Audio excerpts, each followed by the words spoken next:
एक्किलिस tendon हमारे जिस्म का सबसे मजबूत हिस्सा। हम चलते हैं, दौड़ते हैं और छलांगे लगाते हैं। ये सब मुमकिन होता है एक्किलिस टेंडन की वजह से। ये हमारे जिस्म का कौन सा मजबूत हिस्सा है और कैसे काम करता है, आइए जानते हैं। आपने अक्सर लोगों से सुना होगा कि उनकी एड़ी का टेंडन या टिश्यू फट गया है। आउच! जी हाँ, ये बहुत तकलीफदेह हो सकता है। आइए अपने जिस्म के इस छोटे से लेकिन पुरस्कार हिस्से के बारे में जानते हैं, जिसे एक्किलिस टेंडन कहा जाता है। एक्किलिस टेंडन हमारे जिस्म का सबसे मजबूत टेंडन है, जो पांव की पिछली पिंडली के पट्टों से ताकत एड़ी की हड्डी तक मुंतकिल करता है। इसी के खिंचाव की मदद से हम चलते, दौड़ते या छलांग लगाते हैं। इस सब के दौरान हमारे दोनों पांव के एक्किलिस टेंडन आधे टन से भी ज्यादा बोझ बर्दाश्त कर सकते हैं। लेकिन क्या आप जानते हैं कि जिस्म के इस हिस्से को एक्किलिस टेंडन क्यों कहते हैं?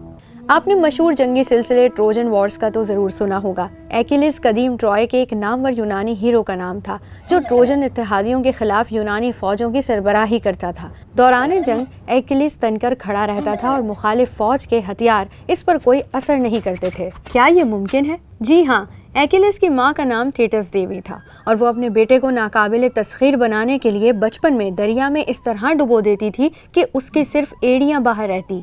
लेकिन हैरत की बात है, एक्किलिस की मौत उसकी एड़ी पर जहरीला तीर लगने की वजह से हुई थी। ये वो मकाम है जहां हमारे जिस्म का सबसे ज्यादा मोटा और मजबूत टेंडन मौजूद है, मगर यही हिस्सा अफसानवी हीरो का कमजोर तरीन मकाम भी साबित हुआ। लेकिन ऐसा क्यों हुआ? आइए आपको समझाते हैं। हमारे जिस्म का ये छोटा सा हिस्सा किसी स्प्रिंग की तरह तवानाई जज्ब या खारिज करता है। चलते हुए हर कदम के साथ पाँव को मोड़ने पर यह टेंडन फैलता और सिकुड़ता है। एक्सरसाइज की मदद से इसके खिंचाव की सलाहियत बढ़ जाती है, जिससे लंबी छलांग लगाना भी मुमकिन होता है।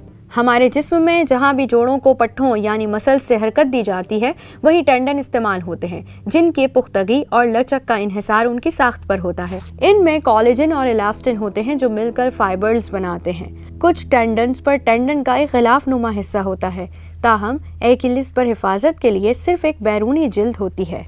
यही वजह है कि एक्किलिस टेंडन के बहुत ज़्यादा इस्तेमाल की वजह से हमें ज़्यादा चोटें भी यहीं लगती हैं। सबसे ज़्यादा तकलीफदेह एक्किलिस टेंडन का फट जाना है, जिसके बाद सर्जरी और मुकम्मल सेहतयाबी में महीनों लग सकते हैं। अरे क्या वाकई जख्म भरने में इतना वक्त लग जाता है?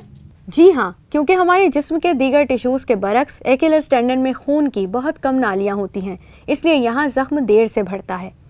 लिहाजा अगली मरतबा भागने, दौड़ने या छलांगे लगाने से गुरेज करें। क्या आपको अपने जिस्म के इस मजबूत ऑर्गन के बारे में पहले से पता था? हमें कमेंट सेक्शन में ज़रूर बताएं।